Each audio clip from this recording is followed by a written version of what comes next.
Sejam muito bem-vindos a mais um episódio do nosso INQ Academy, podcast oficial do Instituto Naves Queiroz. E hoje, gente, não poderia deixar de ser um momento super especial. Nós estamos hoje completando a nossa 20ª edição, nosso 20º podcast. E para encerrar essa temporada do ano de 2024, vamos receber nada mais, nada menos que o Dr. Sandro Reginaldo para conversar com a gente sobre os desafios de empreender, de gerir e de ser um médico fantástico aqui na área da ortopedia no estado de Goiás. Seja bem-vindo, doutor Sandro! Obrigado, Jerusa, obrigado. Eu tô até acreditando que eu sou estudante. Mas vocês vão ver, depois vocês me contam, viu? Coloca aí nos comentários se é ou se não é. Depois vocês vão me contar, minha filha. É assim que a gente prova que o cara é foda. Doutor Sandro, obrigada. Nessa edição comemorativa, obrigada mesmo. Eu que agradeço o convite. É uma honra estar aqui. Espero poder contribuir um pouco aí. Obrigada, doutor Sandro. E a gente sempre começa, né? Como todo mundo sabe, a gente tem trazido algumas pessoas, doutor Sandro, que têm nos enriquecido demais para nos ensinar como vocês fazem. Uhum. E com você não vai ser diferente. Eu queria, a primeira pergunta é, como que a medicina chegou para você? Olha, até agora, até outubro foi dia do médico, até perguntaram assim para mim tudo. Eu acho que eu tomei essa decisão mais ou menos porque eu tinha 11, 12 anos de idade. Tão novinho assim? E assim, eu tinha uma ligação muito forte com o esporte, meu pai praticava muito esporte, né? E aí eu era muito envolvido com esporte e eu achava que tinha coisa a ver com saúde, com esporte e a vontade que tinha de ajudar as pessoas e tudo. Então isso foi uma coisa natural, não tem médico na família, mais Não diretamente tem. não tem. Quer dizer, tem Foi um tio meu que na verdade é casado com a irmã da minha mãe. Mas assim, não era uma coisa de meu pai, minha mãe, ninguém mais próximo, não. Então, foi uma decisão que eu tomei mais ou menos nessa época. E eu falo assim, graças a Deus, a decisão acertada, porque eu fiz vestibular com 17 anos de idade. Nossa, com 17 anos eu entrei na faculdade. E, assim, você passou de cara, assim, tava no terceiro ano e já passou? Terminei o Uau! terceiro, graças a Deus. Que massa! E na época era um desafio grande, porque eram apenas faculdades federais e pouquíssimas particulares. E assim, eu sou filho de funcionários públicos, que graças a Deus são funcionários honestos, com dinheiro contado, que era completamente impossível de fazer uma faculdade particular na época. Então, assim, foi uma sequência muito boa, e eu falo que é uma decisão para o resto da vida que você toma com 17 anos, tem chance de dar problema, né? Graças a Deus, para mim, acho que não deu. Eu sou muito feliz e realizado com o que eu escolhi. Gente, coisa legal, a gente falando... Esse episódio, gente, que a gente está gravando hoje, nós estamos uma semana, não, na verdade 3 dias da segunda etapa do Enem, né? E é tão interessante, né, doutor Sandro? Você passou logo no terceiro ano, né? Um ensino médio bem feito, né? Um ensino fundamental bem feito. Na verdade, é uma base, né? Eu acho que isso é uma base, eu falo que é uma base porque, assim, a minha base foi muito sólida. Foi uma base de Educandário Goiás, com a Dona Maria. Ah, que legal. Depois passando pelo Agostiniano, com o Padre César, aquele terror. Hoje eu tenho o maior orgulho, porque minha amiga, minha colega de Agostiniano, que é a Adriana, hoje é diretora do hospital, meus filhos estudam lá. Então a base foi muito boa.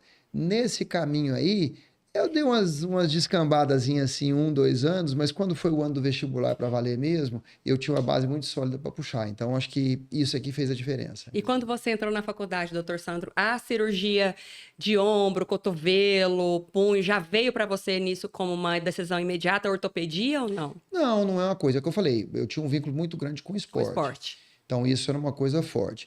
E eu acho que na medicina, você vai, é uma coisa meio gradativa, que você, ao longo do curso, e até você vai vendo por personalidade mesmo, você vai trilhando o caminho. Se você quer ter envolvimento com o paciente ou não, porque de repente você vai fazer mais uma área de exame, se você quer uma coisa clínica ou cirúrgica. Então, isso foi natural. A gente brinca que ao longo do curso, todo mundo acaba querendo ser cardiologista em alguma época, que você quer salvar a vida, que é isso, que é aquilo. Mas, assim, eu acho que, segundo uma colega minha de turma, uma amiga minha, ela fala assim, Santos, você já nasceu com cara de gesso, você já nasceu ortopedista. Ela falava? Falava isso. Então, assim, a ortopedia sempre, olhando retrospectivamente, eu acho que sempre estava dentro de mim. Mas foi também um processo que eu afunilei lá para o 5º ano, final do 5º ano, 6º ano, eu afunilei mais ou menos em 2 ou 3 especialidades cirúrgicas, que aí eu defini que eu queria fazer cirurgia mesmo, mas era ortopedia, não tinha jeito. Não tinha jeito não, né? Jeito, E, doutor Sandro, você também que seguiu um caminho diferente, porque você terminou sua graduação, fez a sua especialização, sua residência, e você também foi para o mestrado, né? Você continuou a carreira acadêmica. Sim, sim. Isso foi uma coisa que eu queria emendar, e eu até é uma sugestão que eu faço, é que você faça tudo que tem que fazer, Sim, porque depois que você sim. começa a trabalhar e tudo, É o diferente, foco né? muda. E eu consegui fazer isso. E até foi uma coisa que não foi automática, assim. Eu terminei a residência aqui e fui fazer o que a gente chama de R4 na época, em São Paulo, na Santa Uhum, Casa de São Paulo. uhum, E eu queria já fazer o mestrado. E me falaram assim, ó, você tem que ficar morando 2 anos em São Paulo, tem que isso, tem aquilo. Eu falei, não tô afim. Eu falei, não tô afim, não vou fazer isso não. uhum. E logo que eu cheguei em São Paulo, eu encontrei um amigo meu de Campo Grande, que ele já tinha feito o R4 dele lá, já tinha ido embora para Campo Grande, e encontrei com ele na reunião semanal lá. Uhum. Falei, Cláudio, o que você está fazendo aqui? Ele falou, mestrado. Como assim? Você está morando em Campo Mestrado. Grande, ué? Não, aí eu falei, tem jeito? Eu falei, tem. Vai lá, procura a Mirtz, que era secretária até hoje. Falei com ela semana passada que eu Aham. precisava de um documento. A Mirtz ainda está lá firme e forte. Fui lá com a Mirtz, falei, uai, Mirtz, não, dá para fazer e tudo. E aí eu organizei lá, morando em São Paulo, e já emendei com o mestrado.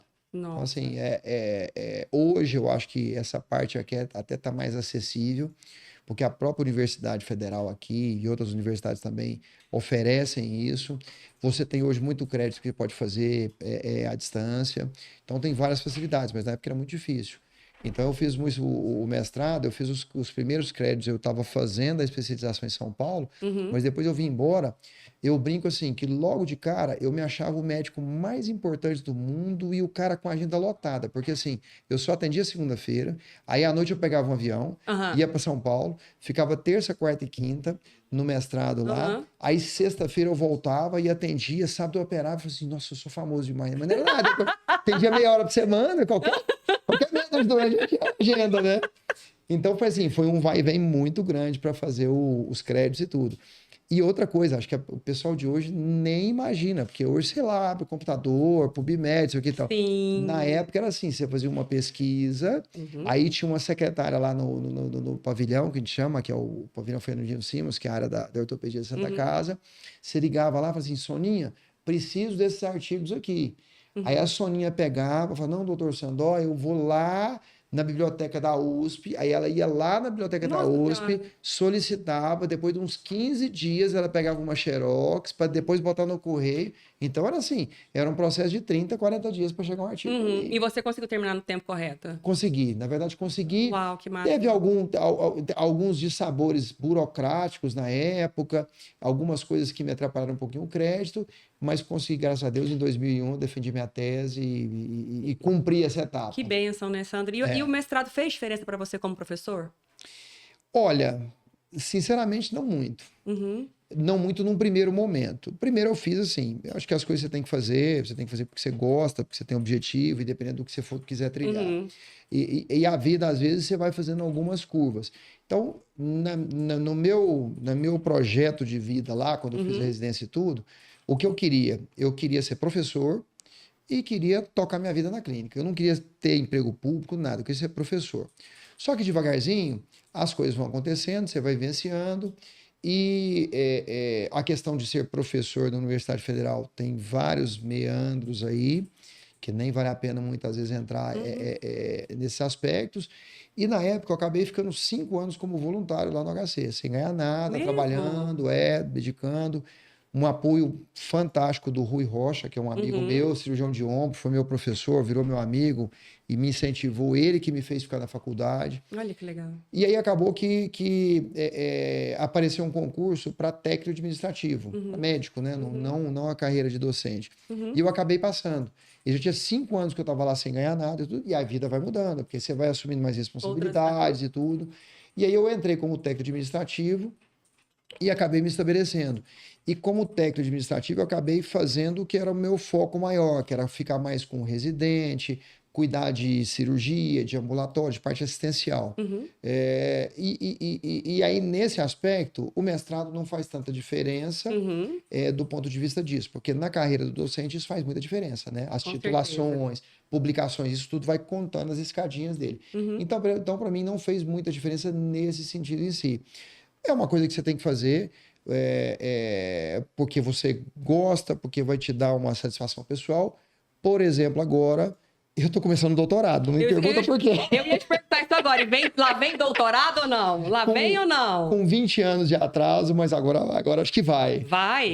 Vai, graças a Deus. Essa semana eu tava pré-matriculado, acho que essa semana eu tô matriculado. Vai assim... para Ciências da Saúde aqui? Não, na verdade eu vou fazer em São Paulo. Vai fazer em São Paulo? Com essa vida que a gente vai tendo de sociedade brasileira de ortopedia, sociedade de ombro, graças a Deus a gente faz amizades Brasil afora e muito congresso, muita coisa.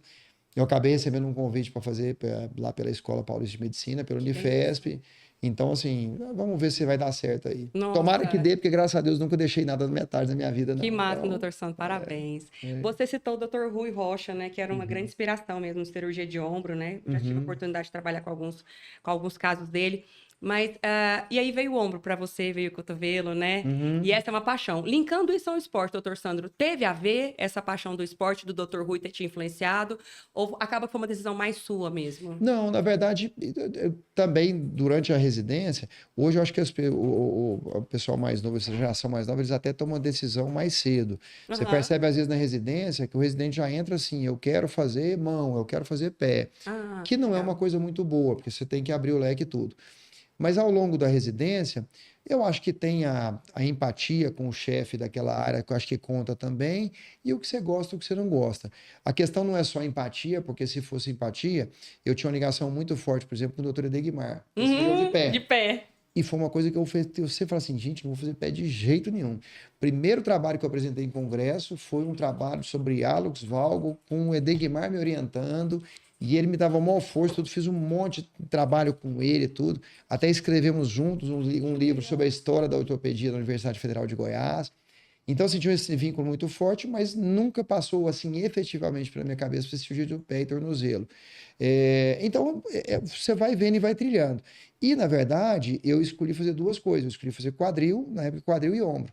Quando eu fui para São Paulo, eu fiz o primeiro semestre de quadril e o segundo semestre de ombro, porque o cotovelo não estava nem acoplado ainda. E a minha tese de mestrado é quadril. Mesmo? Inclusive, meu chefe de quadril, eu encontrei com ele em São Paulo esse fim de semana, jantei com ele lá, Dr. Emerson Honda, que é um cara espetacular, para mim um exemplo de médico, de pessoa, de tudo. Ele que foi meu orientador do mestrado e foi de quadril. E depois eu fiz o ombro. E eu até lembro que eu encontrei uma vez com um amigo meu que era médico já, o Jardel Seba, que foi deputado estadual, foi prefeito de Catalão, governador por uns dias, assumiu quando ele foi presidente da Assembleia, enfim.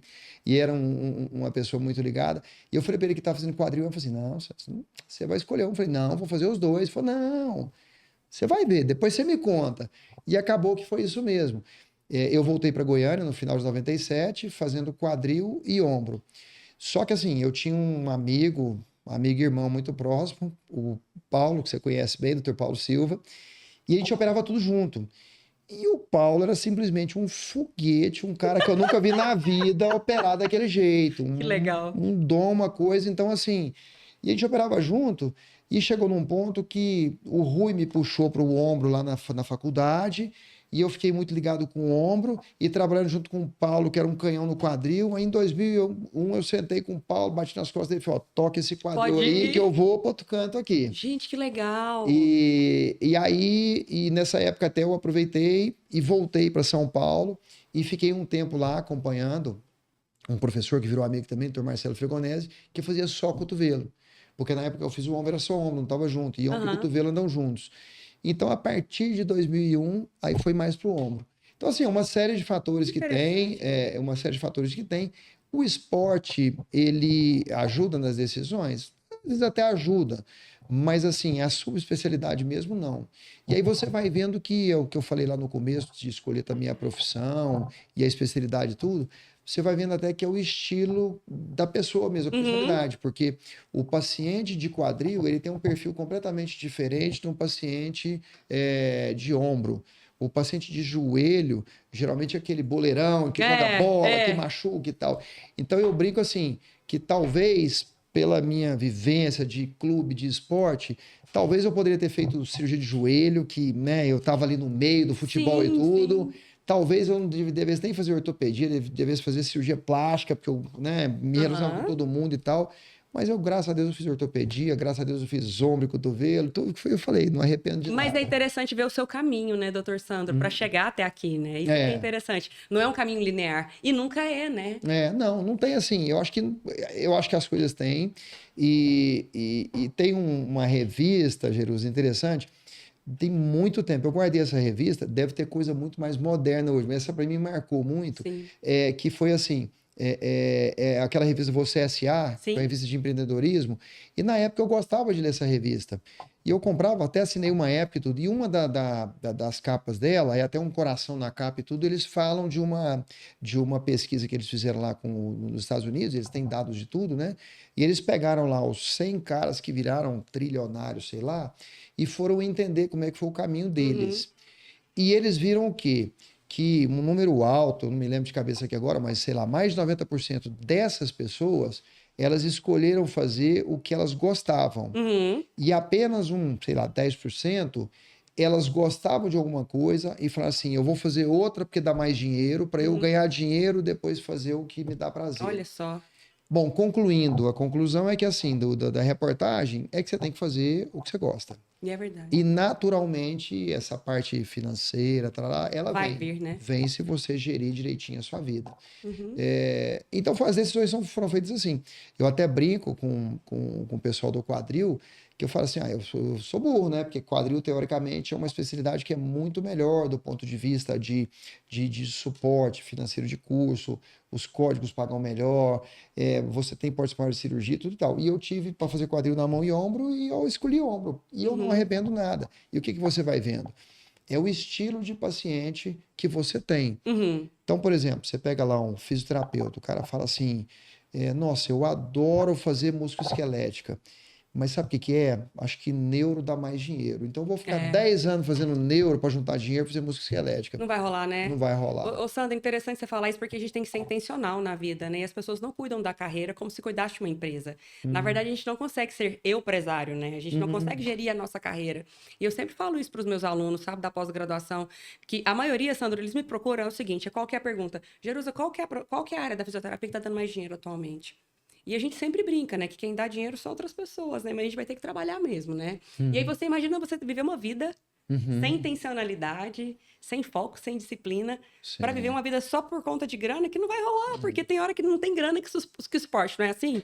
Os dissabores do dia a dia, né? E você vai aprendendo, assim, você tem que pegar bons espelhos, né? Eu citei o Emerson Honda aqui, que é esse um dos caras mais feras de cirurgia de quadril do Brasil.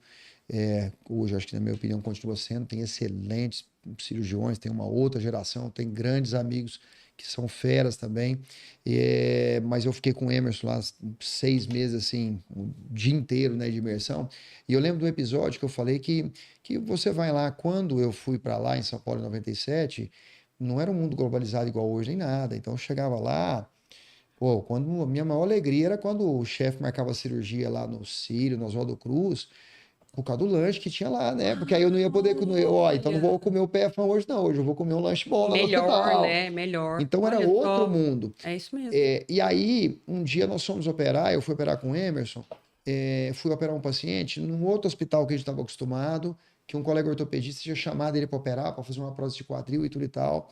E aí eu perguntei pro Emerson, assim, quando a gente estava indo embora, eu falei assim, Emerson, como é que você cobra? Né, eu era completamente inexperiente nisso. Falei, como é que você cobra? Você passa um valor, você fala para ele, como é que é? Não sei, Sandro. Esse colega me ligou, pediu para operar um caso. Eu vim. E aí, assim, se ele não me pagar, eu fiz uma caridade para o paciente. Tá tudo certo. Se ele me pagar, uma coisa que eu acho que não é o... Sem problema, depois ele corta, não precisa se preocupar. E aí, me conta, e o Emerson aí? Não sei. E aí ele falou assim, eu não sei quanto que vai me pagar, mas isso não interessa, porque assim, aí ele falou assim, Sandro, não preocupa com dinheiro. É uma coisa meio estranha, não preocupa. Lógico que você tem que preocupar com dinheiro, você pagar a conta. Ainda mais que você estava construindo a sua vida. Não, mas assim, o raciocínio dele que eu acho que é interessante é o seguinte, não preocupa com dinheiro, preocupa em fazer bem feito. Você fazendo bem feito o que você está fazendo, naturalmente o dinheiro vem. Logicamente que você tem que ter gestão de tudo, né? Não adianta você fazer bem feito e torrar dinheiro na Bet, Né? entendeu? Né, doutor Comprar Sandro? comprar carro financiado de não sei quantas parcelas, aí não adianta. Aí a gestão também é pessoal. Mas se você fizer direitinho e tiver uma gestão boa, você vai conseguir o sucesso financeiro. A dificuldade que talvez hoje essa geração atual tem é porque, assim, eles têm um raciocínio muito imediatista. Nauísmo, né? Eu fiquei 5 anos como voluntário no HC. Eu acho que eu devolvi para o HC muito da minha faculdade praticamente gratuita que eu fiz, né? Legal. Então eu devolvi, mas eu aprendi pra caramba. Eu Ou operei muito seja, lá dentro não era de e graça, tudo. né? Não é de graça para lado nenhum, mas assim, mas é uma coisa que eu não pensei nisso. Eu fiquei 4, 5 anos lá esperando a oportunidade e a oportunidade minha, na época, eu nem preocupava com o salário. Eu queria dar aula, eu queria estar envolvido com aquilo e tal. E tá no meio das pessoas boas que te influenciassem pro bem, né? Exatamente. Pro E caminho do bem. hoje, provavelmente, se eu pegar um pessoal mais novo, pelo amor de Deus, gente, não é uma crítica ao pessoal mais novo, não, é uma constatação. É verdade. Se eu chegar e falar assim, escuta, vamos ficar comigo aqui Só 6 meses. 60 dias, que aí você vai operar. Quanto é que eu vou dar? De graça? Não. De graça, não. Eu não vou me prostituir. Não. Né? É até nem isso. É porque realmente existe um raciocínio dessa geração de um retorno mais imediato. Talvez eles estejam certos. Não estou dizendo que está errado, mas assim, são maneiras de pensar diferentes. E existe uma outra coisa também, doutor Sandro, que é interessante a gente falar sobre isso. Eles não conseguem pensar que existe um caminho a se galgar. É como se eu entrasse na profissão agora e eu fosse a pessoa mais importante do mundo. E, na verdade, a gente se sente um pouco assim quando a gente sai da faculdade, né? Mas à medida que você vai convivendo com outras pessoas, você vai vendo tanto que você precisa amaciar o couro, né? Com certeza. Você precisa ralar mesmo. Para você estar com os melhores, você precisa de construir um caminho, né? Com certeza. Parece que ninguém tá querendo pagar esse preço mesmo hoje em dia. É o que eu tô falando, é a coisa mais do como é que eles falam? Qualidade de vida. Não, qualidade de vida. Não, tudo bem. Eu não tenho qualidade de vida. Tudo bem, qualidade de vida tem que ter e tal. Você tem que fazer algumas escolhas. Em alguns momentos você tem que abrir mão de algumas coisas. Você tem que entender o que você quer. Então, se você quiser uma vida mais tranquila e você não está muito preocupado com carro, com viagem, com isso, com aquilo, você pode trabalhar menos ou trabalhar mais. Você pode calibrar isso daí. Mas o que é importante é assim, é muito difícil você conseguir as coisas completamente sem esforço. E hoje, muitas vezes, as pessoas, você não consegue passar isso, eu acho que é um desafio, tem um desafio com meus filhos hoje, Sim. de tentar valorizar, deles valorizarem as coisas. Então, pequenas coisas. E a gente está tentando. Eu e minha esposa, a gente tenta todo dia tentar que eles deem valor nas coisas, a gente dá coisas boas para eles. Então eu falo assim, olha, graças a Deus, a gente vai semana que vem, a gente vai num resort super legal e tudo e tal. Mas se for para parar na beira da estrada para comer um disco com um suco de caju, feliz. Vai ser massa também. Que, aliás, eu faço isso toda vez que eu vou para o Anã, eu paro com meu disco de carne, pronto, com suco daqueles da suqueira. Sei, uma delícia. E tá bom igual um resort 5 estrelas, não tem problema nenhum. Tem que achar beleza em tudo, né? A graça em tudo, né? E tem que entender que, de repente, você não vai conseguir pagar um resort. Porque, na verdade, não teve. Como eu falei, meus pais foram funcionários públicos, graças a Deus, muito honestos. Meu pai, grandes obras da cidade tiveram na mão dele, Serra Dourada, Autódromo. E assim, meu pai sempre viveu do salário dele. Nunca caiu um apartamento lá em casa do nada, um carro do nada, uma fazenda do nada. Era salário. Então era uma coisa contada. Então a gente, graças a Deus, meus pais, eles me ensinaram isso, de você entender o valor das coisas, de não dar o passo maior do que a perna. Então, isso coloca. E hoje, né, Jerusa, assim, é um mundo muito de aparência, muito instagramável, né? Meu filho caçula é muito ligado em carro. Graças a Deus, porque ele mais novinho era ligado em moto que eu, como ortopedista, né? Então, assim, ele ficava assim, Ferrari, Porsche e tal. Eu brinco com ele e falo assim, olha, que Deus te dê muita sabedoria para você arrumar uma coisa que ganha dinheiro para comprar isso que você quer, porque eu não vou te dar isso nunca, porque, olha só. Entendeu? Porque não é isso. Então, assim, e eu explico para eles, assim, escuta, você queria o quê? Você queria ter um carro desse e não ter um apartamento para morar? E viver de aluguel? Ou viver num apartamento pequenininho, bem menor do que você tá? são escolhas que você faz na vida. E é verdade. Então, assim, é tudo isso, e aí você tem que ter o equilíbrio. Dependendo da profissão, você tem toda uma aura que envolve, que você, Sim, né? sim, Você sim. também não pode parecer que você é um cara mal sucedido, porque aí também você não vai estar bem. Claro. Mas tem um limite para isso, né? E é verdade, doutor Sandro. A gente escolhe o tipo de sacrifício que a gente quer abrir mão, né? Sim. A gente tem o sacrifício do trabalho para a gente ter a nossa vida mais tranquila. Ou a gente pode escolher também ter a qualidade de vida agora mais precoce e depois lá na frente a gente escolher, né? Lá na A época, relação mais velho, mais cansado. o povo achava, falava assim, gente, lá na clínica, no começo, nos primeiros anos que eu tinha voltado de São Paulo e tudo, e aí teve uma época que eu era o único solteiro da clínica, né? E aí eu sempre gostei então, muito de mais viajar. velhos, né? Sempre gostei muito de viajar. E puxei isso até da minha mãe. E aí eu viajava muito com a minha mãe, meu pai às vezes falava, não, vai com sua mãe, eu não vou não, e tal. E eu viajava e tudo. E o povo falou assim, Sandro, porque o Sandro tá rico, tá isso, tá aquilo. Eu falei, meu amigo, deixa eu te falar, se eu pegar o que eu gastei nessa viagem aí, juntar tudo que eu gastei na viagem, não dá o carro que você tem. Mas eu prefiro ter um carro do jeito que eu tenho aqui e fazer 3, 4 viagens no ano do que pegar uma prestação de carro. São escolhas São que você faz na valores, vida. né, Sandra? Também tem muito a ver com valores, né? Escolhas que você faz na vida. E é interessante quando você fala, eu vejo, por exemplo, nas suas redes sociais, o seu pai é uma grande inspiração para você, né? Sim, sim. Eu já vi, por exemplo, vocês no Serra Dourada e você falando sobre isso, vocês no autódromo e você falando sobre isso, né? Se eu puder passar para o meu filho esse conjunto de valores, né? Eu acho que o resto vai vir como consequência. Com certeza, acho que é um conjunto de valores, assim, porque meus pais são uma figura muito forte para mim. Tem todo esse vínculo do meu pai, esse espelho que tem. Minha mãe, assim, eu tenho muita coisa que eu sou parecido com minha mãe. Minha mãe brinca, fala assim, nossa, você é meu filho legítimo e tal, porque tem algumas coisas que fala. Então, assim, essa coisa de viajar, de fazer as coisas. Então, acho que foi um conjunto bom de valores.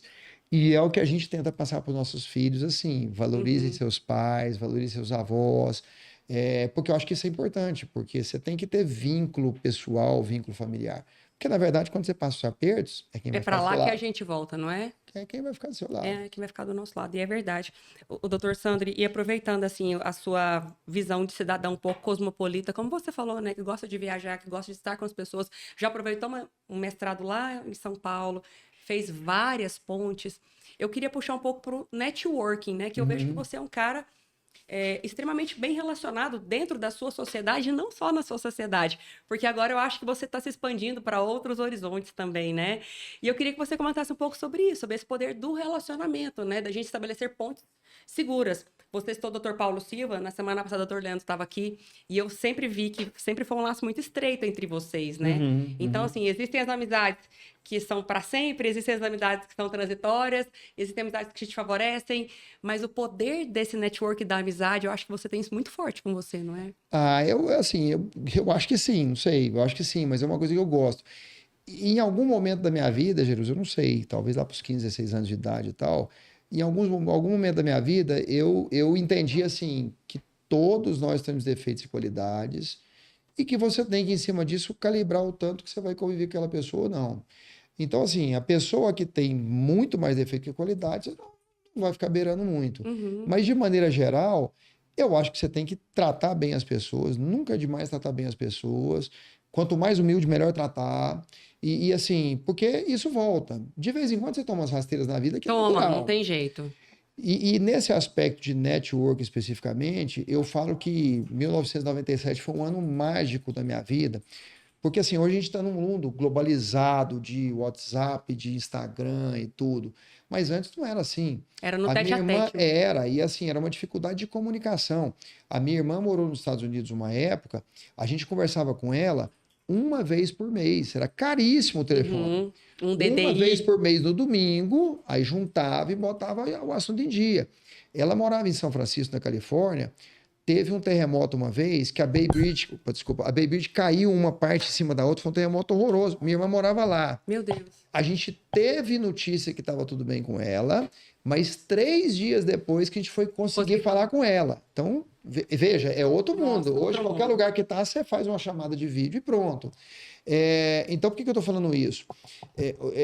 Naquela época, 97, qualquer coisa que você fizesse, eu não tinha acesso a ninguém. Então, por exemplo, se eu quisesse alguma coisa, e nesse ponto o Rui Rocha foi um cara fantástico, porque ele abriu as portas para mim tudo assim. Ele pegou e falou assim, ó, Esteja aqui, esteja aqui, Sandro, esteja aqui. não, ele falou assim, ó, o professor lá da Santa Casa, que era o Queque, que era super difícil conseguir lá com ele chegou lá, Queque, eu quero que você receba o Sandro lá. É uns anjos Teoricamente, da vida da gente, teoricamente eu ia virar um concorrente dele depois, né? É. E a mesma coisa no quadril também. Quem fez todo esse meio de campo para mim foi o Ricardo Esperidião, que foi outro cara muito importante na minha vida também, que a gente começou a trabalhar dando plantão lá na COT, na época eu tinha um plantão acadêmico, e o Ricardo era dono lá. Então o Ricardo me conheceu tipo no 4º ano de faculdade. E eu brinco assim, ele nem sabia se eu ia vingar na vida ou não, ia virar alguma coisa na vida, e desde esse começo ele já apostou em mim. E na época, a gente teve um congresso brasileiro aqui em 1998, que o Ricardo Esperidião era o congresso, era o presidente do congresso. Eu lembro desse congresso. E aí, em 96, a gente estava num congresso lá em Curitiba, e lá nesse congresso eu precisava de organizar minha vida em 97. E foi o Ricardo e a esposa dele, a Dilza, que me chegaram, me botou assim, ela, ô japonês, falou pro Ego, ô japonês, ó, eu quero que você recebe o Sandro lá. Então, assim, isso você fazia essas pontes. A partir do momento que em 1997 eu fui para São Paulo, lá para Santa Casa de São Paulo, lá na Santa Casa de São Paulo, tinha gente do Brasil inteiro. Do Brasil inteiro. Então eu passei um ano convivendo com gente do Brasil inteiro e fiz, graças a Deus, amizades com pessoas do Brasil inteiro. E a partir de então, não menosprezando os meus professores, mas eu praticamente não precisei mais deles para falar com ninguém. Lógico que não precisar no sentido de descartar, não. Não, entendi. No sentido que você faz um contato direto. Sim. Então, isso para mim, que eu falo que 97 foi um ano mágico nesse sentido, porque assim, eu conheci um monte de gente, eu fui apresentar trabalho em nome da Santa Casa, que era o serviço mais forte de ortopedia na época da América Latina. Então, assim, isso é fundamental. E até hoje, Jerusalém, as pessoas perguntam assim, quanto é que você ganha para isso? Quanto é que você faz? Nada, nem um centavo. Não é isso. Nem um não centavo. Não estamos falando disso, né? Só que, graças a Deus, você cria uma rede de amizades, de relacionamentos e tudo, que te livra, inclusive, de muitas situações. Eu já tive situação de paciente que saiu daqui para São Paulo e chegou em São Paulo e foi atendido por colegas de ética discutível, que, assim, uma situação que chegaram para me contar, ai, Santa Cota, peraí, tá acontecendo um negócio aí, tarará, tarará. Falei, liguei para um amigo meu de São Paulo, em 5 minutos, tinha um e-mail, porque na época era e-mail, né? Tinha um e-mail me pedindo desculpa de joelho, porque... Então, assim, se eu não tivesse essa amizade e tudo e tal, eu ia ser um médico de Goiânia, que é uma roça, né? É isso que eu queria te perguntar. Entendeu? Então, assim, essas coisas contam. Esse network Então, conta. faz diferença, né, Sandro? O que aconteceu comigo foi um pouco parecido com você. Só que o meu anjo da guarda daqui de Goiânia foi o doutor Antônio Carlos de Castro. De Castro, grande, Nico. Foi ele que me colocou em São Paulo também. Então, ele também fez a mesma ponte para mim, com o doutor Gilberto Camanho e com o doutor Moisés Cohen. E ele pediu, recebe essa menina aí. Exatamente. E foi muito diferenciado para mim, né? Porque quando eu voltei para Goiânia, eu também voltei com uma outra bagagem, né? Sim. E me deu um outro know-how mesmo, né? Então, quando a gente voltou, quando eu voltei, minha cabeça era outra. E mesmo porque eu nem queria saber de fazer ortopedia, assim, não era uma área musculoesquelética, não era. Mas o Dr. Mauro Machado me deu aula na faculdade, né? Então, por eles, através deles, eu consegui estabelecer tanta coisa boa na minha vida. E eu tenho tanta gratidão, sabe, doutor Sandro? Porque até hoje, o doutor Antônio Carlos não mais, mas o doutor Mauro, meu amigo até hoje. Falo com ele sempre, sabe? E eu tenho a oportunidade sempre de agradecer. Mas o que eu vejo sobre isso, né? Você falando sobre isso e eu também. É aproveitar as oportunidades, né? Sim. Porque as oportunidades não vêm com um laço no pescoço lindo. É a sua oportunidade, né? Mas você vai construindo essas oportunidades, né? O Rui Rocha ele falava uma coisa muito interessante. Ele falou assim, se você puder ajudar alguém, ajuda. Se não puder, você não atrapalha também, não. E o Rui, ele trilhou um caminho. E ele trilhou um caminho para mim, assim. Ele me chamou na universidade, porque quando eu cheguei de São Paulo, no final de 97, eu cheguei, procurei lá o departamento e falei, olha, eu quero vir para cá, quero vir de graça e tudo e tal. Tava com muita vontade na aula, né? Tava com vontade e tal. E não tava rolando. E eu fui lá, conversei. Aí eu chegou num ponto que eu falei, olha, você não pode estar num lugar que as pessoas de repente não te querem, né? Eu tenho que ficar no meu canto aqui. E aí, um belo dia, eu tô lá entrando numa cirurgia na clínica, o Rui me liga. O que aconteceu? Você sumiu? Não sumi não. Uai, não? Eu falei, não, Rui. não vai. Eu fui lá, entreguei o currículo, falei que eu quero, eu sou da casa, eu fiz residência lá, mas não rolou, paciência. Não, amanhã cedo, 7h30 eu te encontro lá. Que massa. E no outro dia, 7h30, ele foi lá, o Dr. Mário da Paz era o chefe do departamento, assim, eu quero o Sandro aqui. Quero o Sandro aqui porque ele vai me ajudar, a gente vai fazer cirurgia por vídeo aqui que não tem, nós vamos precisar publicar trabalho que está difícil de publicar, ele vai ajudar e tal. E aí, bom, ficou um ano lá. E era para eu ficar um ano. Quando terminou um ano, o Rui foi cercado por alguns colegas, assim, ó, acabou o ano, né? Game over. Não, o Rui me segurou, e me segurou, e me segurou, entendeu? E era engraçado que aí o Rui foi um dos fundadores da Sociedade de Ombro e Cotovelo. Então ele conhecia todo mundo e tal. E, então ele era muito chamado para congresso. Aí também teve uma época que ele foi presidente da SBOT aqui regional. Então o cara chegava e falava assim: Sandro, ô Rui, vai ter um congresso lá em Brasília, eu queria que você fosse dar aula lá e tal. Não, eu vou, mas você põe uma aula pro Sandro dar também. Que máximo! Era sempre assim, ó. E aí um dia um colega chegou para ele e falou assim: ô Rui, você tá doido, cara? O Sandro vai tomar seu lugar. Eu falei: não vai tomar não, eu tô... É pra Eu já estou mesmo. passando, eu estou passando a bola. Que máximo! Então foi assim, então foi uma coisa natural. Então essas coisas, eu procuro sempre ser muito grato a isso. A gente tem alguns momentos que as pessoas te ajudam em algum momento. A vida dá muitas voltas e tudo, mas a gente tem que... Eu sempre tento. Lógico que a gente não é perfeito, você pode até cometer uma falha ou outra, mas a gente é sempre muito grato. Então, são figuras mais emblemáticas, né? Doutor Sandro, e aí veio o COT, você era lá residente, estava na residência ainda, dava alguns plantões do COT, e também foi convidado para participar da sociedade, não é isso? Foi. Na verdade, lá a COT tinha um centro de estudos, vários médicos de Goiânia aí hoje passaram pela COT na época. Sim, muita gente. Jerusalém era um mundo diferente, assim... no 4º ano de faculdade, a gente já dava plantão. No meu 5º ano de faculdade, eu era o ortopedista de plantão da clínica. Uau, pegava tudo. Eu chegava lá, lógico, tinha um médico em casa, mas assim, eu não tinha CRM, mas era o mundo da época. Entendeu? Você chegava, por exemplo, no São Salvador, que não existe mais, né? No São Salvador. Você chegava lá, o plantonista da UTI era estudante. Graças a Deus não tem mais isso. Não tem mais isso, né? Melhorou, né? Melhorou. Então eu entrei na COT nesse centro de estudos que tinha, que você frequentava aulas, aí você tinha aula teórica toda quarta-feira, depois que você assistiu o número de aulas, você podia acompanhar um plantão, depois que você acompanhasse o número de plantões, você poderia assumir um plantão sozinho, lógico, com um ortopedista sócio lá na retaguarda e tal, e aí foi nesse caminho. Quando estava no comecinho do 6º ano... Foi super na bruta, então, assim, né? Você foi jogado na situação prática, né? Não é. E eu, Paulo Silva também, Nossa, desde essa época. Imagina o desafio. Então, assim, quando a gente começou a residência de ortopedia, a gente já fazia. Quando nós chegamos no hospital, muito tempo de fazer os caras largaram a enxada do pronto-socorro. Não, vocês já sabem tudo. Não sei nada, não. Vocês já estão lá na COT e tal. E aí, assim... Vamos lá, né? Mas o que aconteceu? Então, eu entrei lá como estudante, depois virei plantonista.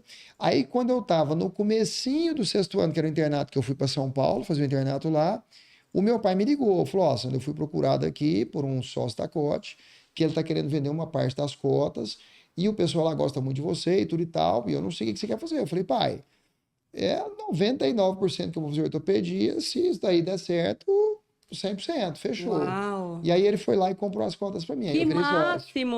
Então, na verdade, eu comecei como estudante, virei plantonista e depois já virou sócio. E aí começou um pouco a entrar a gestão na sua vida, né? Porque como sócio você tinha que participar dos processos decisórios e tudo mais, né? Na verdade, essa questão da gestão, eu sempre fiz muita gestão, eu sempre gostei muito da parte associativa, da SBOT, eu sempre me dediquei muito à SBOT, Sociedade Brasileira de Ortopedia, tudo e tal.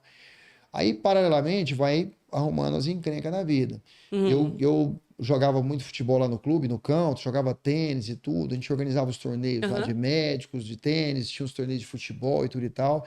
E aí tinha o presidente lá, o seu Marden, que até faleceu recentemente, que foi um presidente fantástico que o clube teve, e a gente jogava futebol junto.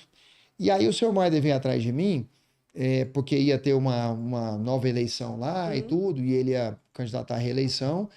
E ele veio me convidar para participar da chapa. E eu estava numa época enrolada da minha vida, e aquela coisa que você está correndo muito, que você está dando plantão, que está isso, está aquilo. E ele: não, você tem que ser. Eu falei: não, senhor Mário, não mexe com isso não, tal. Aí eu liguei até para um amigo meu na época, e fiquei com ele uma meia hora, 40 minutos no telefone, discutindo, o que eu faço, o que eu não faço. Aí, depois de uns 40 minutos, ele virou e falou assim, Sandro, quanto é que ganha um diretor lá do clube? Eu falei, nada. Ele falou assim, então vai O que você tá discutindo Você isso fez eu comigo? perder 40 minutos da minha vida? Ah, Sandro, larga de mão disso, né? No outro dia eu falei, seu Marco, eu aceito. Então, assim... E aí acabou que eu virei primeiro secretário lá no clube, e aí depois na gestão seguinte eu virei diretor de esportes, que era a diretoria mais pesada que tinha. Sim, porque ela é forte demais. Né? E eu tinha até um certo sonho de ser diretor de esportes, porque meu pai tinha sido diretor de esportes do country, né? Meu pai também tinha sido. E aí eu queria ser, e isso tudo foi um aprendizado muito grande para mim. Nossa, eu imagino. Porque o clube, ele respira esporte e social e festa. Então, o diretor de esporte, diretor social, era uma coisa assim, de uma demanda absurda, muito... Era o que tocava o dia a dia do clube.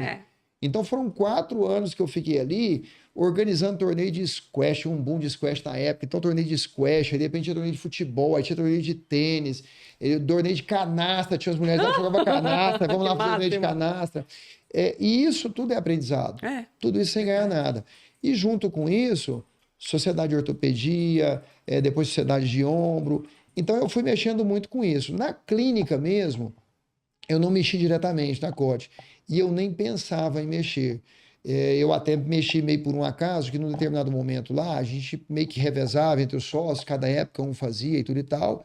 E aí teve um sócio que ele estava como administrador, entre aspas, há um tempo já. E ele cansou, ele chegou e falou assim, larguei. Não quero mais não. Não quero mais não. Isso era no meio do ano, no mês de maio, sei lá, alguma coisa assim. E aí não tinha ninguém para assumir. E aí eu fiquei, putz, gente, eu tô trabalhando de graça aí para a sociedade de ortopedia, para todo mundo, para o clube, para não sei o quê, e de repente a minha empresa, minhas coisas aqui... Sim. Aí eu falei pro pessoal lá, pessoal, é o seguinte, vontade minha, zero, eu não quero cuidar de nada aqui, não tem isso, não tem esse ego, essa coisa de ser diretor aqui da clínica, nada. Mas eu vou colocar meu nome à disposição, porque eu acho que, né... Não pode ficar deriva, né? E acabou que por WO eu virei diretor. WO? Ninguém quis, aí falou, vai você mesmo. Chupa essa manga. Aí eu fiz o compromisso, foi o seguinte, falei assim, eu vou ficar então até o fim do ano. Aí até o fim do ano, a gente vai fazer uma eleição. Não. Porque lá não tinha coisa de eleição, então, de repente, quando você estava meio cansado de um cara, ficava aquela conversinha de corredor, eu falei, não, vamos botar mandato, algumas coisas vão mudar aqui. Então, vai ter mandato, vamos fazer o estatuto, vamos tentar profissionalizar um pouquinho. Porque antes era tudo no feeling mesmo também. E aí, Jerusa, bom, eu vou dar até uma notícia triste para sua área, depois que uma das primeiras coisas que eu fiz foi separar a fisioterapia da contabilidade, e depois de um ano eu fechei a fisioterapia. Fechou, não teve jeito. Porque você vai fazer a conta e não fecha, né, amigo? Não fecha. Porque se vocês recebem pouco por plano, imagina a fisioterapia. Difícil, não é? Difícil manter, não é? Difícil Tem manter. que ter um volume gigante, né? Tem que ter muito volume. E às vezes peca na qualidade, né, aí doutor você Sandro? tem que... Você entregar volume de qualidade é difícil. Não, Sandro, eu sempre comento muito isso, assim, eu só quero abrir um parênteses, porque às vezes até para os pacientes que estão assistindo a gente, né? Eu e você, talvez a gente está numa posição um pouco mais confortável depois de tantos anos de profissão, né? Mas o paciente que precisa do convênio, ele tem que entender que às vezes não são os profissionais que são ruins. É a demanda que nós somos obrigados a cumprir que não é tão legal, né? Eu tive a oportunidade, doutor Sandro, de coordenar por um tempo a clínica do atleta, a fisioterapia de lá, né? E a demanda era alta. Eu trabalhei na clínica do esporte também, muito alta a demanda. Na clínica do esporte, por exemplo, numa tarde eu atendi 80 pacientes. Mas ou era assim, a conta não fechava. Sim. Na clínica do atleta nós tínhamos que fazer, por exemplo, no mínimo, 18 atendimentos por horário, para a conta fechar, e não fechava. Então, eu entendo você fechar a fisioterapia lá da COT. Mas o que era engraçado, Jerusa? A COT, ela já tinha sido maior, já tinha tido centro cirúrgico e tudo, mas as coisas mudaram demais. Sim. Porque antes você tinha uma casa adaptada com uma salinha de centro cirúrgico e pronto. Só que quando você tem um centro cirúrgico, implica em funcionar 24 horas, em ter plantonista, uma série de coisas, que depois o mundo foi mudando, o paciente particular foi diminuindo muito, os convênios foram espremendo muito. A fisioterapia, ela pagou a conta da clínica muitos anos. Porque você ganhava uma grana boa na sessão, usava umas parafinas derretidas lá, Lembro demais! Forno de beer! Olha o doutor Sandro entregando a minha idade! Forno de beer, parafina, infravermelho. Exatamente. Só que o que aconteceu? Aqueles, sei lá, 15 reais que pagava na sessão lá, que era dinheiro demais, 15 anos depois... Continuou 15 reais. E a água subiu, a luz subiu, Né? tem que comprar A aparelho. demanda de vocês de vínculo empregatício, Sim, tanta gente sim. que contrata. Então, assim, então essa primeira Fechou. coisa de gestão que eu tive mais assim mesmo, Foi um da desafio, clínica, foi um imagina, porque já desafio. era uma fisioterapia aclamada, É, conhecida, todo sim. mundo sabia da fisioterapia de lá. E aí o que aconteceu? Imagina, o Sandro Reginaldo fechou. Olha só. Bomba! Mas na verdade, qual que era o raciocínio? A gente estava com a clínica fechando meio no 0 a 0, mas estava acumulando muita dívida, por quê? Porque nós mesmos não pagávamos nada. Era uma mistureira, e aí é outra coisa aqui para a gente da área da saúde. Às vezes você faz uma coisa, é o seguinte, você mistura o pessoal com a empresa, isso não CNPJ com existe. CPF, né? Isso não existe. Não existe. Então, É assim, verdade. a primeira coisa que eu fui lá na clínica foi assim, é o seguinte, os consultórios aqui, nós vamos rachar a conta.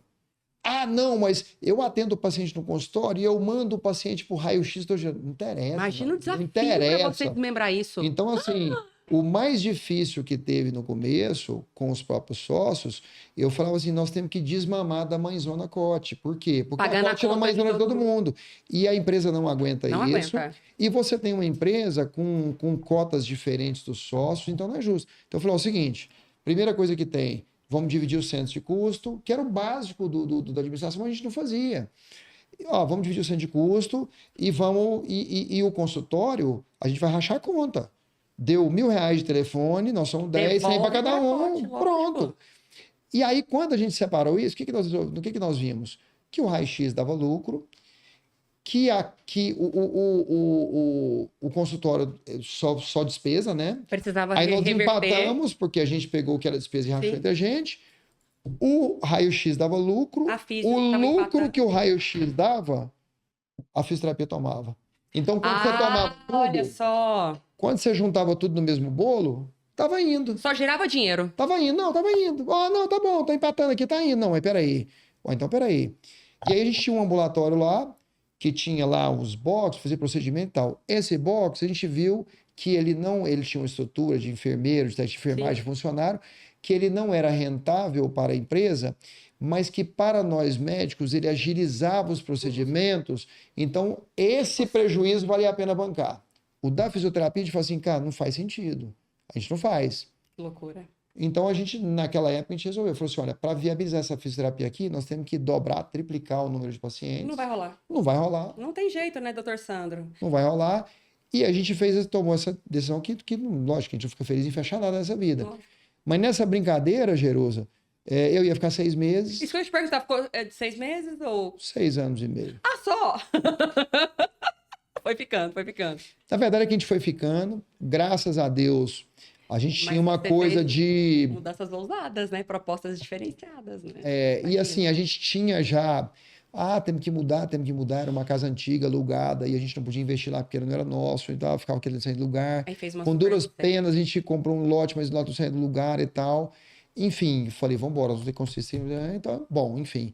Graças a Deus eu tenho orgulho lógico que eu falei até para o grupo, é um mérito do grupo, talvez eu tenha tido o mérito de colocar todo mundo para pensar no mesmo rumo. Uhum. Mas 6 anos e meio eu saí depois, a gente saiu de uma casinha alugada que tinha 40 anos, para uma sede própria de quase 3 mil metros quadrados construído. Linda. Detalhe, sem um centavo de dívida da empresa. Tá A empresa brincando. não tinha Deixou nenhum financiamento. saudável. Nada. A gente combinou, a clínica absorveu uma parte do custo, os outros, cada um proporcionalmente colocou. Fazendo aporte. Mas quando nós abrimos as portas da clínica, a clínica devia R$0 da obra. Bom, hein? Zero. Ali na T2, né? Na T2. Uma super unidade, né, doutor Sandro? Então foi a Maravilhoso. gestão. Mas assim, e essa coisa de gestor, a primeira coisa que eu fiz quando eu assumi, eu falei assim, eu não sou administrador, porque a gente tem um administrador lá, formado e tudo e tal. Eu sou síndico. Administrador a gente paga que é o Marquinhos, que é um funcionário de confiança. Marquinhos. E o que você observa? Que você tem que ter rumo. A gente estava, de repente, no mesmo grupo, com o mesmo administrador, com a mesma coisa, e de repente você consegue dar uma virada. É legal isso. E acho que é um mérito do grupo. Quem está à frente, eu acho que tem um mérito de conseguir sacudir o grupo. E sinaliza, né? Talvez temos esses caminhos. Vamos? Então foi a primeira experiência que eu tive de gestão foi isso, né? E paralelo a isso, tocando a vida, né? Esbote, sociedade de ombro. Tudo de graça. Tudo de graça. Pois de é. graça. Aí, ó, até agora, o que eu aprendi nesse podcast até agora, se você for esperto, você vai aprender. Primeiro, trabalhar de graça não é de graça, tá? Você ganha outras coisas, né, Sandra? Que não tem a ver com dinheiro. Mas lá na frente, talvez, isso volta pra você, como você disse, né? E segundo, gestão em saúde, o doutor Sandro no bastidor falava comigo, Jerusa, eu não sou gestor, Jerusa, que papo é esse que você quer ter comigo de gestão? Porque eu não sou gestor. Como não? Dá uma olhada nisso aqui. Pode não ter uma formação, né, doutor Sandro? Mas foi colocado na situação problema. E olha que massa, saiu da situação problema, né? Então eu tenho um bololô de problemas ali. Você conseguiu sair fora. Né? E deixar a clínica saudável como ela é hoje, como a gente vê a COT hoje, né? Isso foi fantástico, né? Não, isso dá muito orgulho. Dá muito Né? orgulho, porque assim, é uma coisa que era uma coisa que a gente sempre falava, e desde que eu entrei lá em 93, que eu comprei as cotas, né? Desde que eu entrei lá, sempre assim, sede nova, e esse tem saído do papel, não saía. Então, assim, quando ficou pronto, foi aquela satisfação pessoal. Que delícia, né? Foi bom. E outra coisa, né, Jerusa? E uma das coisas que a gente falava no dia a dia, que foi uma barreira a ser vencida, era o seguinte: você juntava o sócio e falava assim, bom, então tá. E aí nós vamos gastar lá não sei quantos milhões para fazer isso aí. E aí, o que nós vamos ganhar mais dos convênios? Nada! Olha, gente, quando é que a gente vai ver esse retorno desse dinheiro? Eu acho assim, tem que pensar assim, primeiro, a gente vai construir um patrimônio. Essa é uma coisa. Sim, patrimônio. Sim. Segundo, gente, é amor próprio, né, gente? Você trabalhar num lugar legal, você está numa estrutura legal, seu paciente está sendo bem atendido. Sim. Porque uma coisa que eu tenho comigo, o Jerusa, que eu acho assim, eu tento na prática trabalhar isso, é o seguinte: eu não sou profissional liberal, eu tenho um patrão, que é o meu paciente. O meu paciente é meu patrão. Exatamente. É ele que paga a minha conta. Isso mesmo. Então, assim, eu tenho que entregar para ele. Que legal. De maneira geral, como médico, é isso. E se você tiver uma empresa, uma clínica, alguma coisa, é ele que vai bancar a clínica, a empresa. Verdade. Então, assim, é essa coisa. Então, foi em cima disso. Pessoal, não dá mais para ficar. A gente está numa casa aqui que tem 40 anos. Que eu lembro, atrás da HGG, não era? Eu lembro. Que o telhado está caindo e a gente não pode nem trocar o telhado porque a casa não é nossa. E assim, não dá. Então, assim, quando a gente tentou fazer uma melhoria... Arregaçou as mangas, aproveitou o feeling do seu pai de ser construtor das coisas também, né? Foi pegando um jeitinho, e já foi achando jeito. E vai, dá uma sorte na vida também. Sandra, e aí me conta, da COT veio esse salto quântico, né? Que a gente vê você hoje coordenando a ortopedia do Einstein, né? Uhum. Como é que eu posso classificar o Einstein? O melhor hospital de saúde da América Latina, no hospital da América Latina, como que é hoje? Na verdade, hoje ele é considerado um dos melhores hospitais da América Latina e do mundo. Não sou eu que estou falando isso. Claro, das pesquisas, da Newsweek, das publicações que todo ano são feitas. E, Jerusa, eu acho que é importante falar o seguinte, que eu acho que para a cidade como um todo foi um presente a vinda do Einstein, e eu estou lá dentro do Einstein, e eu falo isso dentro do Einstein, e falo isso o tempo inteiro, porque eu falo assim, eu sou goiano do pé rachado, eu sou nascido e criado aqui, eu tenho orgulho das minhas origens e tudo.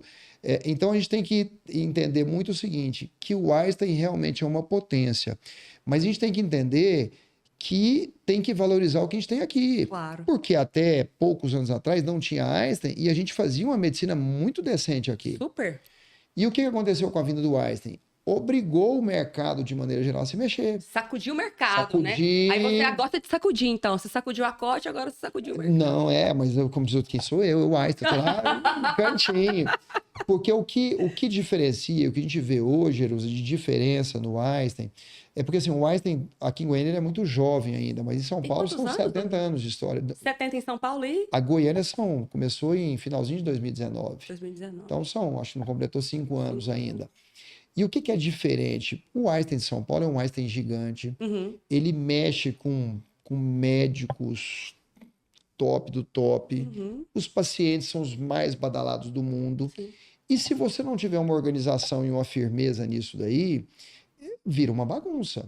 Sim. Então, assim, você tem que falar não para a autoridade. E você tem que falar, senão vira o caos. Na saúde, então, você imagina todo mundo entrando e saindo da UTI para ver.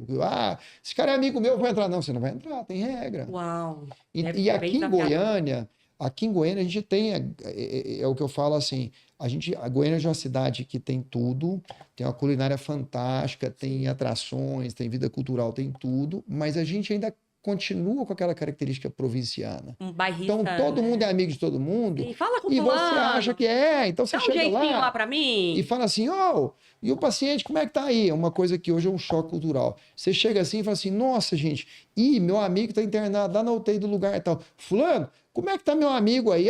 Tá bom, passou um catéter nele hoje, ele fez... Não é Aí assim. aquele áudio espalha pra família inteira. E não é assim. Então, hoje, você tem uma segurança de informação, você tem lei de proteção de dados e tudo.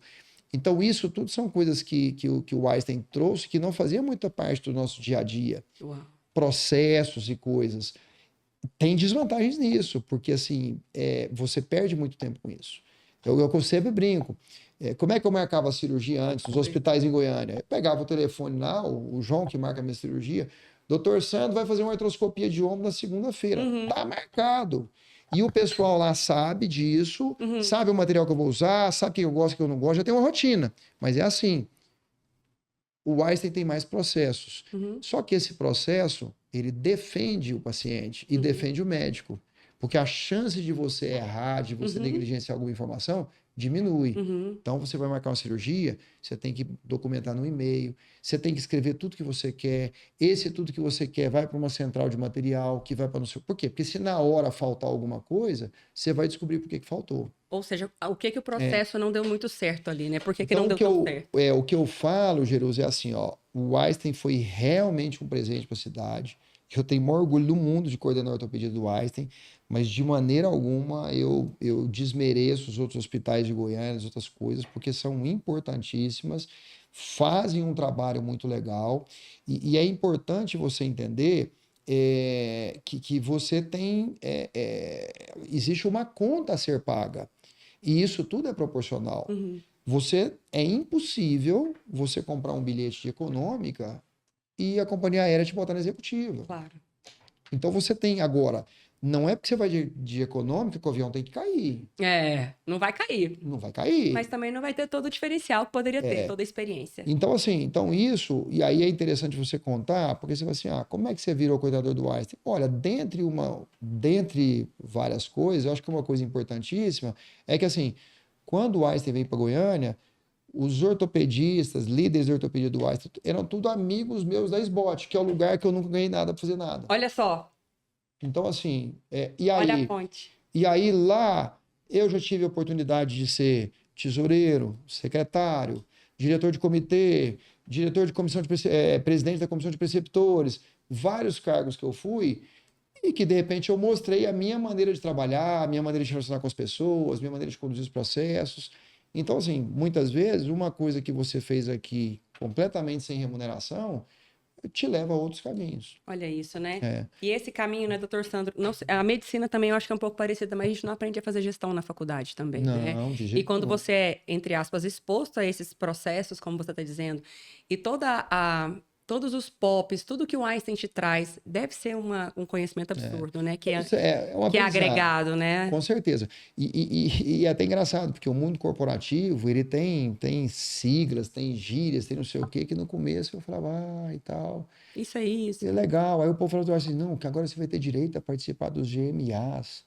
Eu falei, nossa, que legal. Só que eu não sabia que era GMA e tinha até vergonha de perguntar. E o que é GMA? Conta pra nós. GMA é um grupo multidisciplinar, é um grupo de discussões que, na verdade, assim, basicamente, para você montar um GMA de determinada coisa, tem que ter uma certa estrutura. Só que esse GMA, ele passa a ter muita força junto à direção do hospital. Então, por exemplo, lá tem um GMA de cirurgia de joelho. De repente, desse GMA de cirurgia de joelho, você vai... discutir e consolidar que você precisa de determinado aparelho para reabilitar o paciente de ligamento dentro do leito.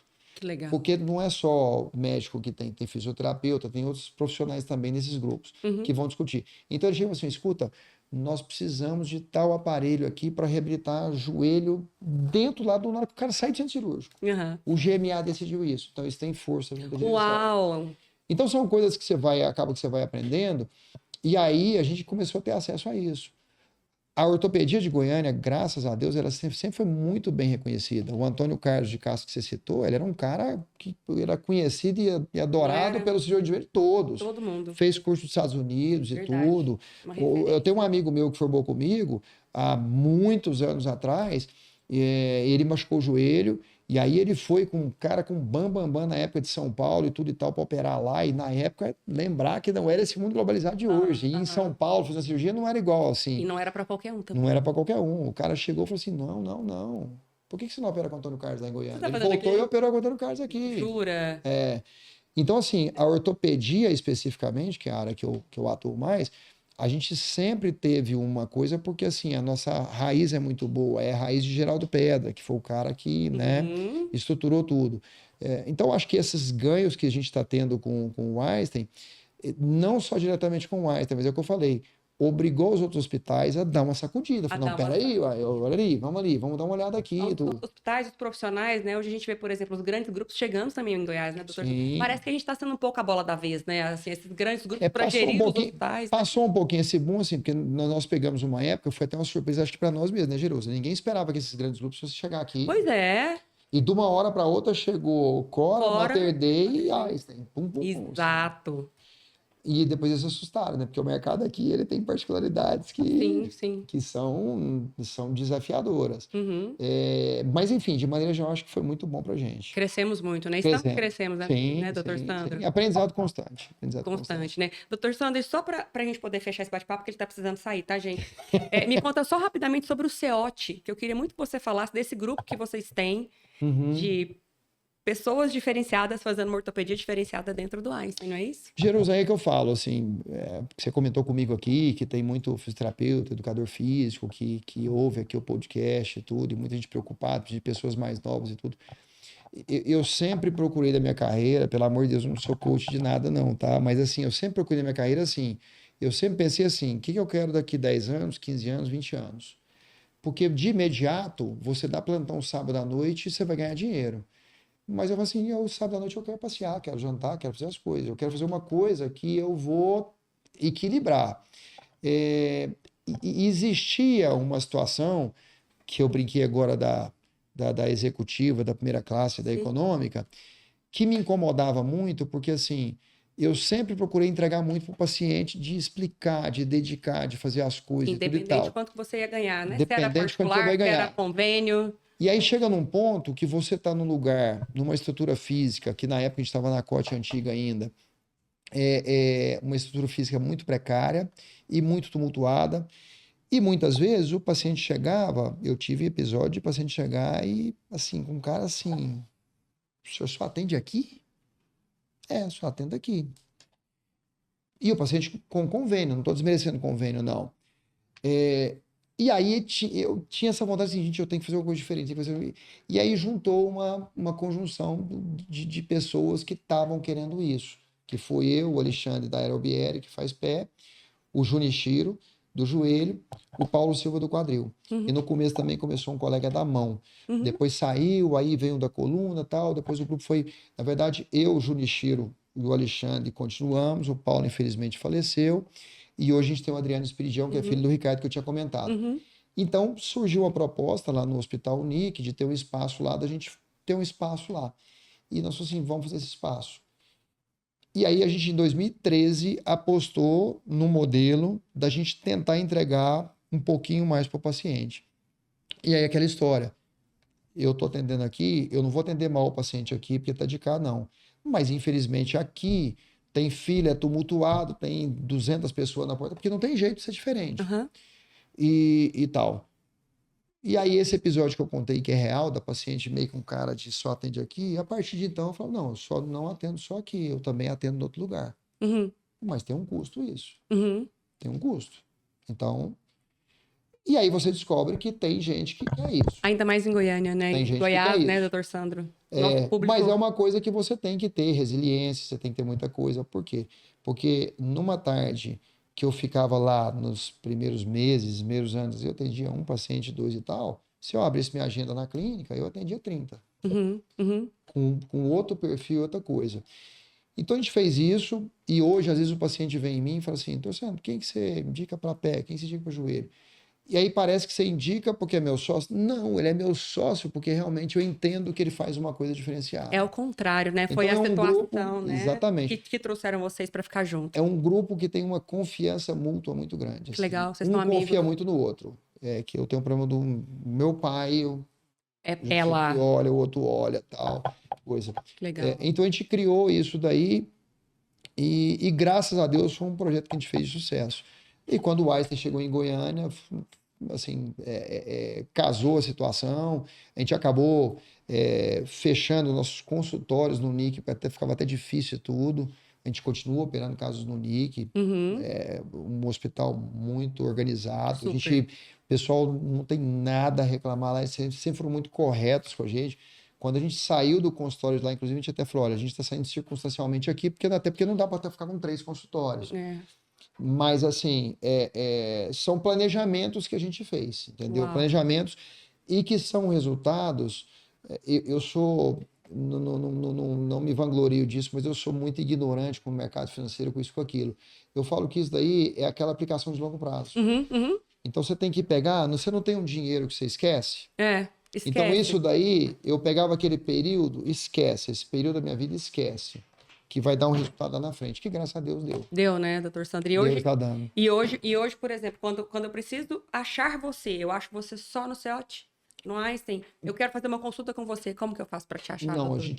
eu particularmente, eu fico no Einstein e fico na COT. Continuo na Continua na COT também? Continuo, minha clínica, tem maior orgulho e tudo. É o que eu falei, o Einstein veio para dar um plus e tudo e tal, mas a gente nunca tem as origens, tem tudo. Continuo sendo sócio lá. Então, hoje, em termos de consultório, eu sou dividido nos 2 lugares. Nos 2 lugares. Logicamente que eu tenho uma dedicação hoje maior no Einstein pela função de coordenador da ortopedia. Né? Então, eu tenho que estar ali o tempo inteiro, resolvendo um problema ou outro, eu tenho um envolvimento maior.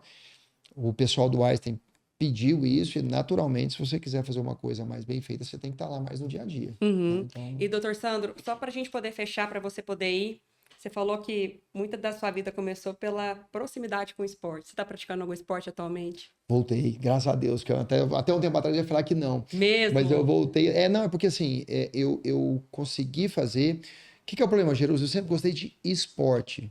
Eu não gosto de malhação, não gosto de academia, Treino. não gosto dessas coisas. Eu sempre joguei futebol, joguei tênis, fiz canoagem, esporte. E academia, para mim, sempre foi um suplício, assim. Mas é a coisa que, em termos de saúde, é o mais importante que tem. Então, graças a Deus, hoje eu posso falar que eu estou fazendo academia todo dia, estou jogando tênis pelo menos uma vez por semana. Olha, coisa boa! Estou conseguindo praticar. Mesmo? É porque o esporte, ele te toma mais tempo. Você jogar uma partida de tênis, você tem que sair de casa, você tem que chegar num lugar, você tem que ter um parceiro, tem que esperar a quadra vagar 2, 3 horas. Eu estava numa situação também de menino pequeno, agora meus meninos estão um pouco maiores. Não tinha jeito de eu terminar o consultório às 7 horas da noite e ficar até 10 jogando tênis. E nem energia a gente tem, né, doutor Santos? Voltar pra casa. Mas eu estou fazendo esporte. O que eu falo para os pacientes, eu estou cumprindo. Isso aí. E o Goiânia? E o Goiânia? Galo Carixó. Não acredito, gente. Olha só, ele é raiz desse Goiânia, viu? Mas é uma paixão esse Goiânia. Veio do seu pai também? Essa herança do seu pai também? Do meu pai. Eu brinco que, graças a Deus, meu pai era Goiânia e Flamengo, né? Porque os amigos meus lá da Esbórdia, eles ficam bravos comigo. Você é carioca por um acaso que você é Flamengo? Aí eu tenho que contar um caso. Falei assim, escute, eu te falar, ó. Porque o povo assim, você tem que torcer pro Goiás ou pro Vila. Falei, deixa eu te falar, não tem só Goiás e Vila lá, não. Tem um time lá que é o nome da cidade, que era o time mais tradicional. Infelizmente, depois que eu nasci, esse time só embicou. Mesmo? E aí eu explico a situação. E aí... É igual Vascaíno, então não tem alegria com o time, não. É difícil. E aí o que aconteceu? Justamente quando eu nasci em 1970, o último campeonato que o Goiano ganhou, o campeonato goiano, foi em 74. O pessoal até brinca com meu pai que é a maldição de Serra Dourada, que meu pai construiu Serra Dourada, o Goiânia nunca mais ganhou o campeonato goiano. Nunca mais? Nunca mais. E, paralelo a isso, o Flamengo veio aquele timaço da década de 80 com o Zico, com tudo. Mas o Goiânia é raiz, Galo é raiz. Ele é Galo raiz, gente. Eu vejo isso nas redes sociais dele, eu acho mal barato, porque ele não entrega. É Goiânia até morrer. Doutor Sandro, qual que é o seu Instagram para eu te procurar, pra gente ter contato? Gente, siga o Doutor Sandro nas redes sociais, ele vai deixar aqui para nós. Vambora, gente. Ele falou que não é muito de rede social, não, mas eu acho que o pessoal que trabalha com ele vai gostar. Acho que é @drsandroreginaldo.ombro. Ó, @drsandroreginaldo.ombro. Então siga o Dr. Sandro nas redes. Dr. Sandro, muito obrigada por Eu ter que vindo. agradeço. Foi muito legal, um bate-papo super descontraído. E assim, brindando, né, os nossos 20 episódios Parabéns, do podcast. parabéns, Obrigada. bem legal o projeto. Obrigada. E encerrando essa temporada, né, de episódios do nosso podcast, com muita gratidão, com muito amor por você ter vindo. Foi maravilhoso. Só tenho que agradecer. E espero que vocês gostem, porque eu, amei. Deus te abençoe. Obrigado. Obrigada.